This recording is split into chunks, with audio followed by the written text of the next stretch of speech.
Sur Fréquence 8, on parle d'histoire, de personnages historiques, mais sans prise de tête. Chaque semaine, accompagné de Jean-Paul et Yann, Bruno vous raconte l'histoire et les légendes de Montfort et ses environs. On n'est pas prêt de s'ennuyer, et c'est seulement sur Fréquence 8, 90.5. Bonjour, vous êtes bien sur Fréquence 8, je suis toujours en compagnie de Jean-Paul Maléjac. Bonjour. Yann Baron. Bonjour. Bonjour, toujours attaché au conservateur. Toujours. Conservateur de musique, oui, c'est ça. À la boîte de conserve. Conservateur, voilà. Je conserve tout. La conserve tout. Nous sommes toujours sur les rois, les chronologies des souverains et des chefs d'État. Et nous sommes toujours sur les rois et on est à Philippe II Auguste. Dit Auguste. Dit Auguste, voilà, on est dans les Capétiens. Et quand sommes-nous ? Pardon ? Quand sommes-nous ? Quand sommes-nous ? Eh bien, nous sommes en 1180. Voilà. Alors là, oui, il est comme né en 1165. Hein. Ouais, là, c'est son règne, 1180. Ouais. 1180, c'est son règne. 1180, C'est- 1223. Exactement. Il a été longtemps, lui. Hein. C'est le 7e roi de la dynastie capétienne. Et Ouais. le surnom d'Auguste, qui était une réminiscence de l'histoire romaine, bien sûr, lui fut donné par le moine Rigueur à partir du moment où Philippe a ajouté au domaine royal le Valois, l'Artois, Amiens, une bonne partie du Vermandois, et aussi parce qu'il était né au mois d'août. Ah ouais. Auguste, Voilà, allez. ça marche. Donc, Auguste, c'est son surnom. Alors, Auguste, c'est son surnom, c'est une référence directe aux empereurs romains, D'accord.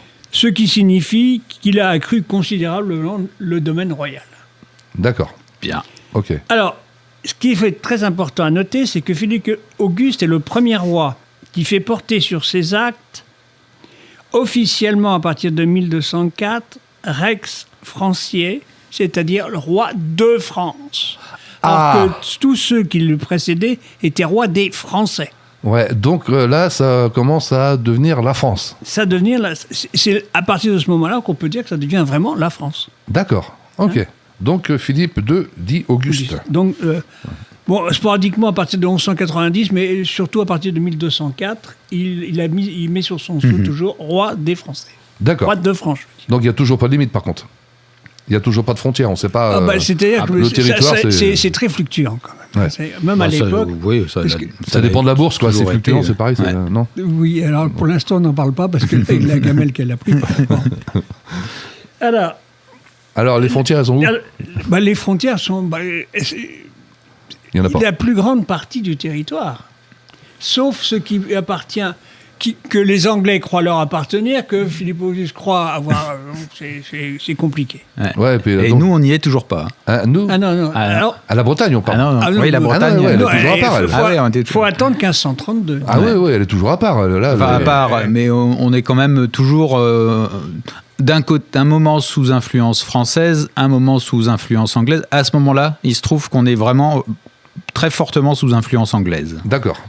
Donc c'est les Anglais qui habitent en... Là c'est les Plantagenets qui arrivent en Angleterre. Et Ouais. puis le duc de Bretagne, il cherche des alliances. Et il cherche tellement bien des alliances que là, on est vraiment sous la tutelle des Anglais. Quand même. Il la trouve, quoi. Ouais. Il la trouve. Là, c'est un peu plus chaud. Et on est à la période de Richard Cœur de Lion. Voilà. Ah, Richard Cœur de Lion. Richard Ier dit Cœur de Lion. Quand Henri II commence à hésiter, il y a ses héritiers, Richard Cœur de Lion et Jean Santerre, qui commencent à se pousser du col pour régner aussi.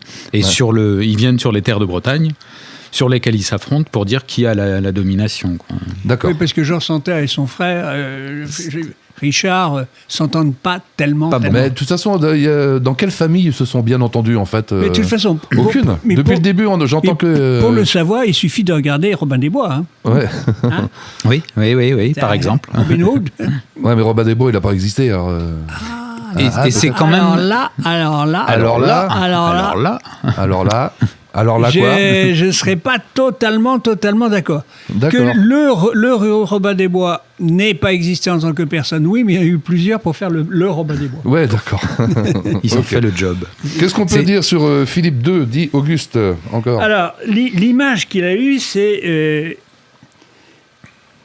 il a été souvent comparé au départ à Saint-Louis. Saint-Louis, le modèle par excellence du roi, le roi saint. Alors que si on regarde bien un peu la vie de Saint-Louis, le roi saint, c'est pas très... Hein. Ouais. Il ne faudrait pas trop gratter. Il n'en reste pas moins que sa victoire de Bouvines, la fameuse victoire sur les Anglais. D'accord. Là, ça l'a quand même sérieusement revigoré. D'accord. Il est en pleine forme, là. Alors. Ah oui, là, ça... par exemple, dans tous les manuels scolaires, surtout de la Troisième République, Bouvines, c'est la victoire, la grande victoire. D'accord. Hein? Ok. On a fini avec lui? Alors, non. Il est Oh. important aussi parce que on a un terme qui se rapproche, qui se rattache à Philippe Auguste, c'est ce qu'on appelle l'architecture philippienne. D'accord. Alors, l'architecture philippienne se rapporte à un modèle de fortification érigé sous Philippe Auguste et ses successeurs, afin de remplacer les anciennes buttes à palissades. L'apogée du château fort correspond à la Renaissance du XIIe siècle, au cours de laquelle seigneurs et chevaliers lettrés redécouvrent les traités d'art militaire. D'accord. Et les arts militaires romains. D'accord. Donc c'est lui qui crée les plans. Et c'est les nouveaux lui plans. c'est sous son règne et sous sa direction générale que les châteaux forts en pierre, sur le modèle que l'on connaît à l'heure actuelle, vont être mis en place. C'est le grand travail que fait le château de Guélédon, Oui. hein, où il montre comment l'architecture philippienne s'est mise en place. Ouais. D'accord. Donc c'est lui qui invente des châteaux en pierre. En gros. Non, il l'invente pas, il donne des systèmes de défense où les tirs croisés, le phénomène des tirs croisés à travers les archères, interdisent entre guillemets aux ennemis de pouvoir approcher. D'accord. Donc Ok. en fait, ce sont des règlements extrêmement précis. Hein. Ah ouais. Des angles extrêmement précis. L'ouverture, par exemple, des meurtrières archères, c'est au degré près, pratiquement. Pour que tout soit couvert. Que tout soit couvert. D'accord. Ouais. Les meurtrières qu'il y a sur les Les tours. meurtrières archères, D'accord. auxquelles on va faire des trous après pour lancer des pour mettre les pierrières. canons. Pour mettre les canons après. Enfin, c'est pas des canons, c'est des pierriers, des petits Ouais, trucs. d'accord. Ok. Et sur Montfort, par exemple, le château en bois qui était sur la butte féodale, on sait tous qu'il a été reconstruit complètement au XIVe siècle, mais on soupçonne que le donjon, donc la partie la plus défendue, on soupçonne qu'il a pu être construit à cette période-là. D'accord. Donc on avait un donjon carré avec 4 tours d'angle, un peu comparable à ce qu'on a à Noirmoutier qui est encore debout là-bas, parce que nous on l'a plus. Ouais. Mais on soupçonne qu'il y a eu un premier château en pierre qui était simplement un donjon en pierre, et ensuite au XIVe siècle on a construit l'ensemble du château. Et rond, du coup. Alors rond, il avait une forme de patate, quoi. Ouais, une patate. Ok. On a fini avec Philippe II. On va tracer là. On va un peu plus loin. Donc, C'est bon. C'est bon, Jean-Paul. Donc, il faut bien insister que le style de château de défense a appelé le château fort philippien. D'accord. Ok, d'accord. On a bien remarqué. On a bien ce entendu. qui est important, c'est qu'on peut retrouver toutes les bases de ces châteaux au Louvre. Ok. Au Louvre, on peut visiter dans les sous-sols. On peut faire pratiquement pas le tour, mais une grande partie des fondations du château fort philippien. Ok. Donc très intéressant à voir. Ouais. D'accord. Eh ben, on va bientôt arriver à la pause musicale. Il nous reste 1 minute et demie. Est-ce qu'on a le temps de parler un petit peu de la suite? Donc après Philippe II dit Auguste, il y a Louis VIII, le lion. Alors pourquoi le lion? Parce que Louis, c'est lui qui commence la... Ah bah non, il commence pas puisque c'est le 8e. Oui, Parce non, que des Louis, il y en c'est- aura un paquet après, mais enfin bon. Oui, oui. C'est le 8e du nom. On va arriver jusqu'au théoriquement 17. Ouais. Théoriquement. Après, si, il y a quand même 18. Ah oui, aussi. Et le lion, alors pourquoi le lion? Alors, le lion, je suis incapable de dire pourquoi. On ne sait pas pourquoi. Non, mais enfin, il y a certainement des gens qui le savent, mais moi pas. D'accord. Ah, Alors on va non demander plus. aux gens qui nous fassent des messages sur le Facebook à la rigueur pour nous dire pourquoi Louis VIII s'est fait appeler le lion. Donc il a régné de 1223 à 1226. 3 ans. Alors, pof. ce qu'on peut penser, c'est qu'il devait mordre. Hein? Il devait mordre, donc. Il devait pour ça, mordre. mais- Enfin bon, il n'a pas laissé de gros souvenirs celui-là en 3 ans. Hein. Si, parce qu'il a consolidé le royaume. Hein. Ouais, d'accord. Il s'empare du Périgord, du Limousin, du Poitou, de la Saintonge et de l'Angoumois. Ça fait Ah ouais, quand même. pas mal. En 3 ans, c'est pas mal quand C'est même. pas hein. mal. Ça fait quand même Ah ouais, c'est un pas beau mal. territoire. Et provisoirement de l'Aquitaine, parce qu'ils se battent avec les Anglais. pour D'accord. l'Aquitaine. Ok, bon, on va faire la première pause musicale et juste après, on va parler de Louis IX Saint-Louis. À tout de suite. Si tu vois sous les mers une ville fantôme où la mort c'est l'enfer, si tu bois dans le verre qu'il te donne l'élixir qu'il te dit de le faire, c'est trop tard, je m'en vais dans les mondes engloutis où se perdent les âmes, c'est trop tard, je m'en vais où l'océan me mène sur une île, au milieu de ces orques caresse l'ivresse d'une ville assoiffée. Je me brûle sur les cendres d'un roi, d'une princesse, je m'invite au banquet. C'est trop tard, je m'en vais dans les mondes engloutis où se perdent les âmes. C'est trop tard, je m'en vais où l'océan me mène sur une île. C'est trop tard, je m'en vais sous les voiles de soie de la bruine à l'aurore. C'est trop tard, je m'en vais dans les cœurs endormis des princesses qui fuient.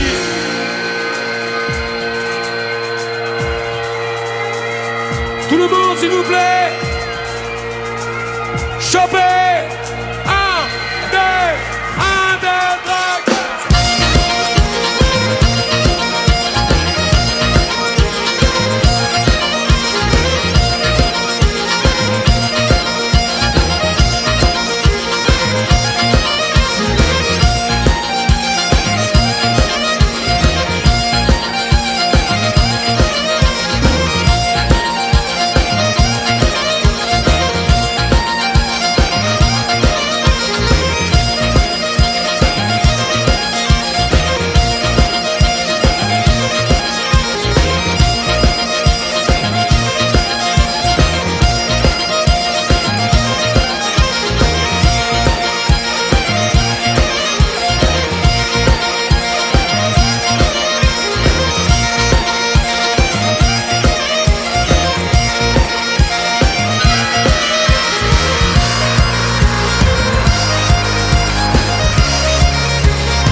Au milieu de ces orques caresse l'ivresse d'une ville assoiffée. Je me brûle sur les cendres d'un roi, d'une princesse, je m'invite au banquet. C'est trop tard, je m'en vais dans les mondes engloutis où se perdent les âmes. C'est trop tard, je m'en vais sous les rires de l'amant et la fureur du père. C'est trop tard, je m'en vais au fin fond d'une jungle sur les rives d'un fleuve. C'est trop tard, je m'en vais dans les cœurs trahis des princesses qui fuient.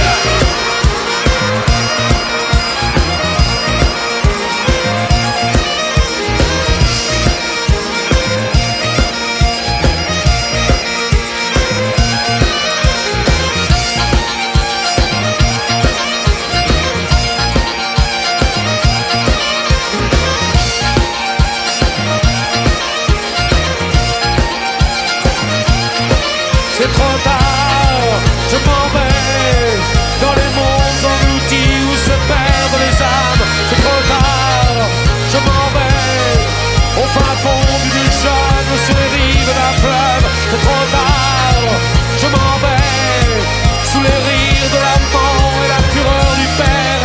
C'est trop tard, je m'en vais dans les cœurs trahis des princesses qui fuient.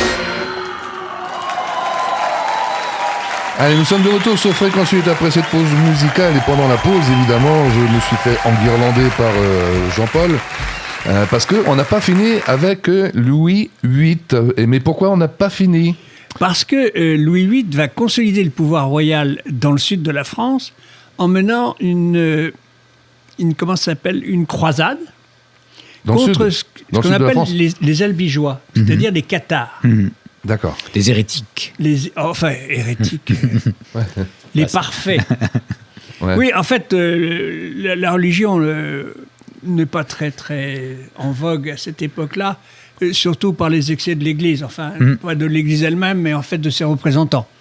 Les moines sont relativement paillards, les chanoines sont gros, ils boivent pas mal. Non. Et donc, il y a un certain groupe dans le sud de la France qui cherche un autre mode de vie.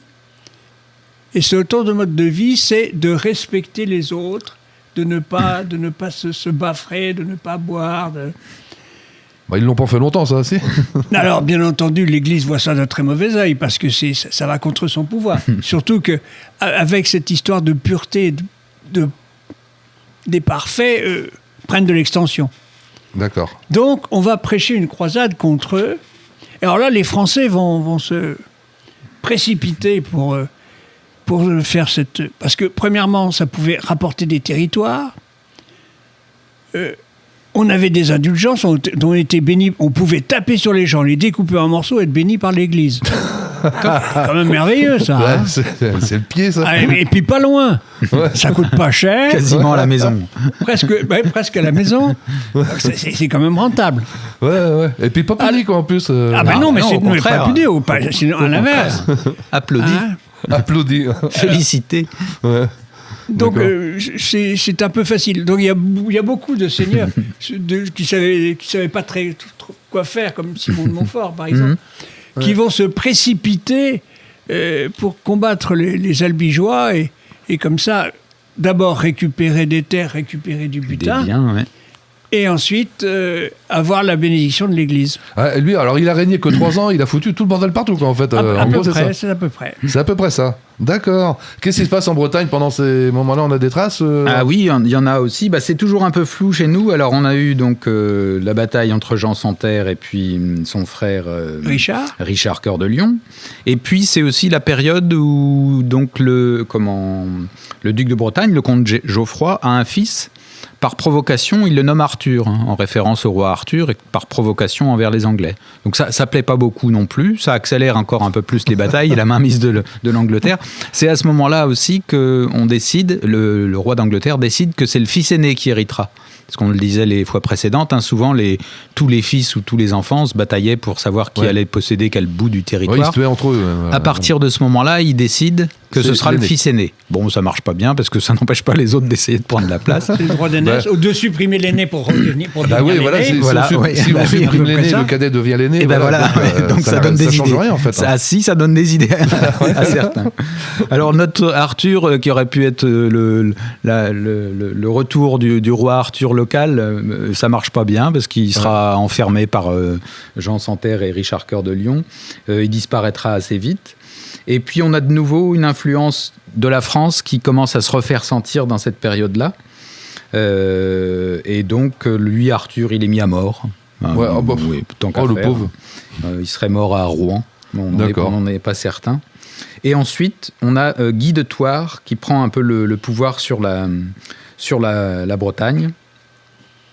Et donc là, on repasse sous une tutelle plutôt française. D'accord. Là, on est aux alentours des années 1200. Là, donc on est un petit peu plus tard. Un petit peu plus tôt que ce qu'on vient de dire, pardon. Est-ce qu'on peut passer maintenant à Louis IX? Alors, Louis IX. Louis IX. Louis IX. Oui, Louis IX, qu'il a fait surnommé le prud'homme, et surtout qu'on a surnommé Saint-Louis.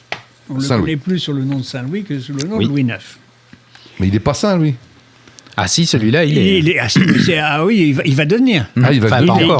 Il n'est pas au départ, mais il va devenir. D'accord. Donc, Saint-Louis est né le 25 avril 1214 et est mort en 1270 à Tunis. D'accord. Et il commence son règne en 1226. Alors, c'est le règne de Louis VIII, dit le Lion, et de son épouse Blanche de Castille. D'accord. Enfin, la fameuse Blanche de Castille. La fameuse, pourquoi la fameuse? Parce que c'est elle qui va diriger un peu tout le royaume étant donné que Louis IX est trop jeune. Ouais, c'est moi le patron, mais c'est ma femme qui commande, quoi, en fait. Non, c'était sa mère. C'était sa mère. Oui. D'accord. C'était sa mère. Quand, à la mort de Louis VIII, Louis IX a 12 ans. Ouais. Pour diriger, c'est un petit peu jeune. Et donc, le royaume est placé sous la régence de sa mère Blanche de Castille. D'accord. Hein. Ok. Alors, Qu'est-ce qu'il fait de mal, lui?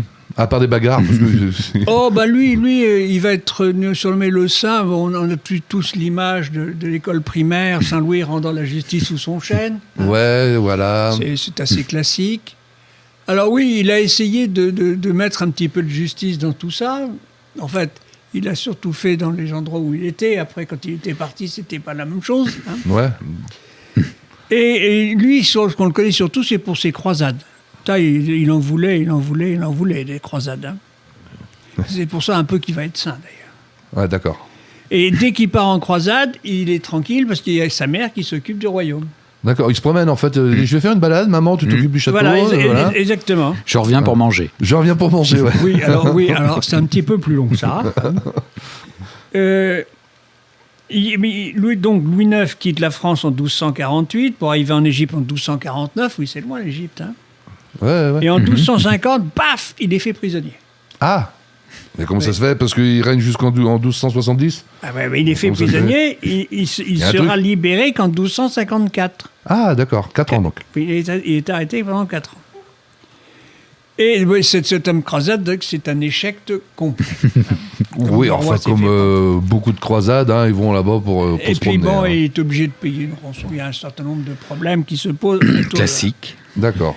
Alors, Louis IX développe considérablement la justice, comme on le disait tout à l'heure. Sous son chêne? Oui, en fait, en donnant la possibilité à tous de faire appel à lui pour rendre justice. D'accord. En fait, à lui ou ses représentants. Oui, Faut c'est- pas exagérer. Enfin, il fait tout, là. Il fait le juge, l'avocat, il fait tout, là. C'est pas... hein. Mais c'est impeccable. Ouais, Toi, t'as raison, on est toi, t'as d'accord. tort, ça, c'est bien. De plus, par l'ordonnance de 1263, les monnaies seigneuriales ne peuvent plus circuler sur le domaine royal. C'est la D'accord. création d'une monnaie royale. Ah oui, oui. Ok. Et ça, c'est important. C'est la première monnaie royale? C'est la mise en place de la première vraiment Qui monnaie unifie, royale, ouais. dans la mesure où, avant, il y avait des monnaies royales, mais qui étaient très, très souvent imitées par les seigneurs qui mettaient un petit peu moins d'or, le même sceau, et puis... Alors, Qui les gagnait louis comme d'or, ça ça de vient de là? les Je suis louis- sûr que je me trompe, non? le louis d'or, oui, c'est plus tard, le louis. C'est plus tard? C'est Ok. plus tard, c'est le 19e. hein. D'accord, ok. Alors, on continue ou on a fini avec Louis IX? hein Mais Parce qu'on a une mais liste. il est pressé. Mais c'est pas ça, c'est il qu'on veut a tout- une liste entière, on va y passer l'année. On a le dessus. temps. On a le temps. Il veut tous les assassiner, là. Vous avez le temps, vous, mais... Ah non, il est en CDD, hein, Louis. Donc, Oui, moi, je suis payé autant. Alors, il faut traîner. Alors, donc, en 1270, Saint-Louis repart pour une 8e croisade. ouais, c'est reparti. Et alors, il réussit à atteindre Carthage. Bon, c'est la Tunisie, hein, Carthage. Ouais. Il rentre très simplement dans Carthage. Et il attend les renforts de son frère. Mais, voilà, la peste. Ah, Eh oui. la peste. Nous, on a le Covid machin, 19, et eux, ils avaient la peste. hein. D'accord. Donc, l'armée du roi de France est largement atteinte par la peste, et l'armée est décimée. Et puis, Louis IX aussi. Ah ben Louis IX aussi, Il a été contaminé. il perd la vie. Et juste quand son frère arrive pour l'aider à Carthage, lui, il meurt. D'accord. Alors, Donc, alors très vite... c'est pas fini. Oh, mais bah, non, mais je crois que c'était mais fini, non. moi. ah Mais- non, mais- non, non. mais- Mais il est mort, on va pas se Mais moquer. non, il est mort, d'accord, Ben mais voilà, en on en parle plus. 1297, Ouais, le pape Boniface VIII ouais. va le canoniser. D'accord, c'est pour ça qu'il devient saint. Et là, c'est du pour coup. ça qu'on l'appelle Saint-Louis. Voilà, En c'était pour 1280. expliquer tout ça. On ne l'appelait pas Saint-Louis avant 1297. D'accord, on va faire la seconde page musicale et on va parler après de Philippe Philippe III. III, le hardi. Hardy. À tout de suite.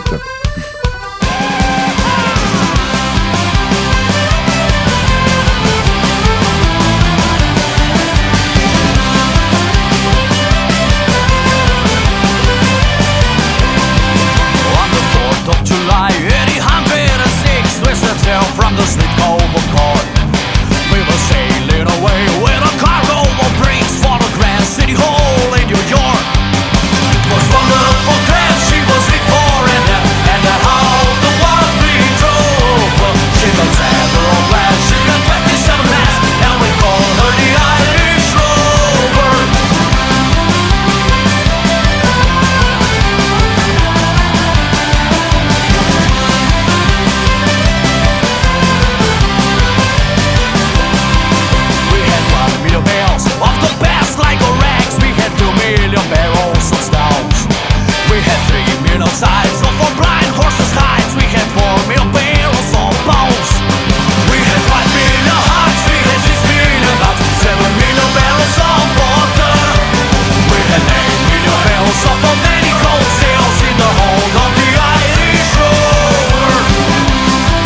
Allez, nous sommes de retour sur Fréquence 8 pour parler Philippe III le Hardy. Voilà, donc c'est la dernière de cette émission-là, parce qu'on n'a pas fini, on n'avance que de deux ou trois à chaque fois. Hein. Bah, il règne longtemps. Alors, donc Philippe III le Hardy. Le Hardy. Le Hardy. On m'avait dit de pas dire Hardy. Ouais, c'est les inconnus, ça. On oui, oui. pas dire Hardy. Donc, oui, bon, on pourrait être sérieux là. Bah oui, on peut être sérieux, on y va. Il était le second roi du roi Louis IX. Oui. Et donc, c'est un personnage qui... Là, il bug. Il y a Jean-Paul qui bug. Bah oui, je bug un peu parce que je vois pas trop ce qu'on peut lui dire. Bon, alors, il a régné de 1270 Voilà. à 1285. Non, ça fait 15 ans. Il a dû faire des choses, quand Oui, même. Il n'a bah, pas fait de croisade, lui. quand il est mort... Comment? Il n'a pas fait de croisade, lui. Il s'est pas battu, lui. Ah bah attends, j'en sais rien. Moi. Parce qu'avec un nom comme ça, j'en sais Oui, mais, rien. attends, mais je suis pas rendu là. Parce qu'avec le Hardy, il devait être Hardy pour quelque chose, quand même. Non, en fait, c'est un monsieur qui était très pieux. Très Voilà. pieux. Très comme son père. Ouais. C'est le fils de son père, il est très pieux. Sans grande personnalité, Ouais. pas beaucoup de volonté, mais c'est un bon cavalier.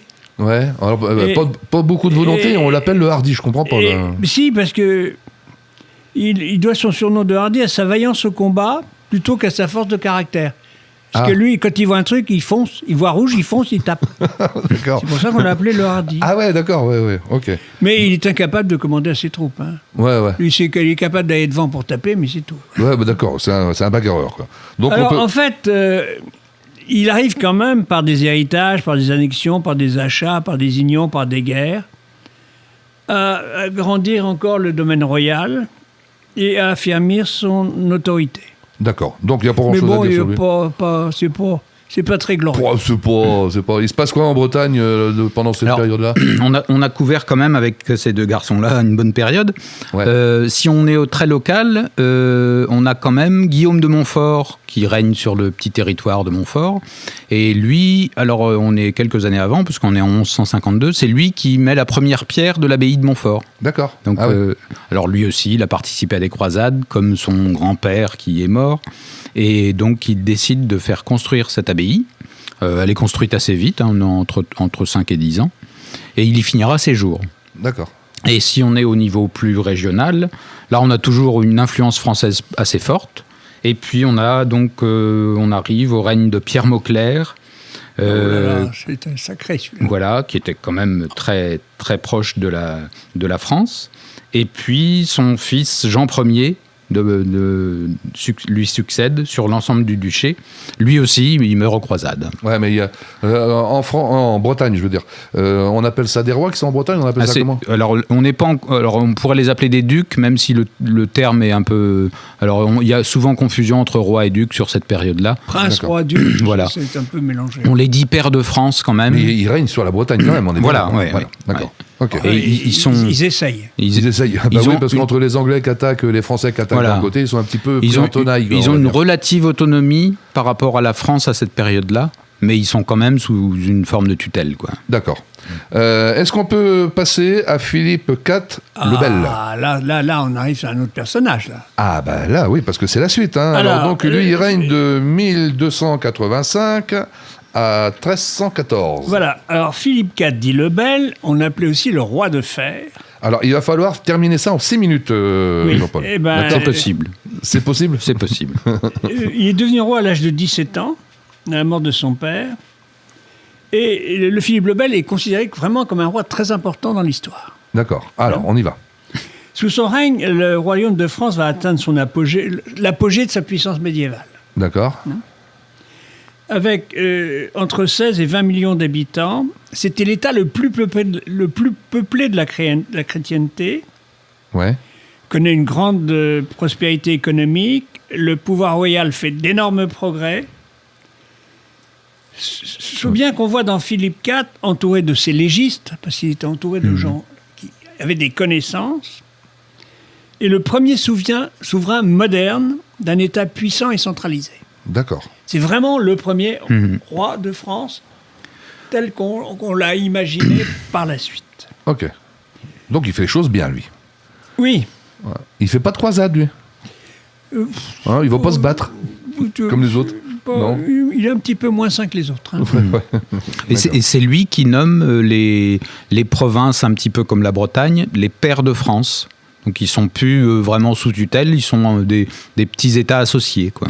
Ah d'accord, il donne des noms à des provinces. Voilà, alors il les appelle pairs de France, mais comme beaucoup de régions autour de la France sont pairs de France, ils sont sous l'influence, mais ils ont quand même une relative autonomie. D'accord, c'est là qu'on commence à voir les régions se dessiner peut-être alors. Alors c'est des prémices, ouais. Des prémices, ok.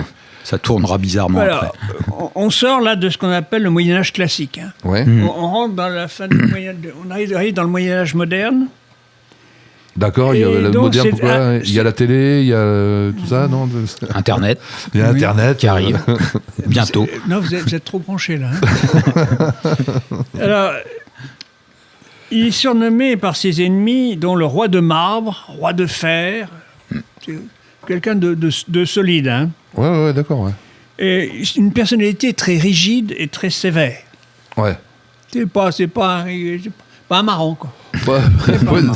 Ouais, d'après la tête que vous faites, Alors, ça doit pas être marrant. Hein. Il est... Oh, bah, c'est lui qui va tuer les Templiers, et on va le voir après. Ah, d'accord, ok. Alors, il transforme l'État féodal en une monarchie moderne.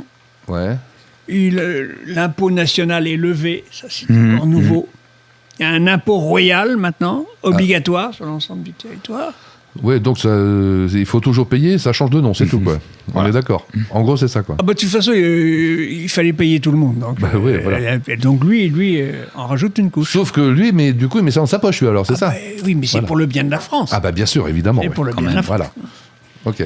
Alors, il est mort bêtement. Il a fait une chute de cheval et puis on dirait. Ah, c'est pas le premier, ça. Oh non, Non, c'est pas le premier, c'est pas le dernier non plus. Parce que depuis qu'on a commencé les il y en a eu quelques-uns. il y a pas mal qui tombent de cheval, quand Il y a même. eu pas mal, hein. Ouais. Alors, une chute de cheval, et donc, en fait, on croit savoir que c'est, d'après les descriptions que l'on a, les médecins modernes... D'après les vidéos. Oui, c'est ça. Il est mort d'un accident cérébrovasculaire. D'accord, un AVC, quoi. Donc, oui, donc il était peut-être touché avant de tomber de cheval. Ah, d'accord. Il meurt à 46 ans après 29 ans de règne. À 46 ans, c'est jeune, quand même. Et à l'époque, non, c'est c'est déjà vieux. quelqu'un de bien mûr. Hein. Mais Bah quand oui. on va voir un peu plus tard Charles Quint, comme je l'ai déjà dit d'ailleurs, Charles Quint, qui va abandonner le pouvoir à 56 ans parce qu'il se considère comme un vieillard. Ouais. Bah oui, c'était pas comme maintenant, quoi. L'espérance de vie à la naissance à l'époque était très courte. Ouais, parce et que... l'espérance de vie déjà à 20 ans était combien? Était de 25, 30 ans. Ouais, parce que si on se compare à votre âge à vous, c'est comme si vous aviez déjà 2 vies, quoi. Par rapport à eux. Large. D'accord. 3, qui entame la 3e. D'accord, merci. Non, je rigole. Oh. Oui, mais moi.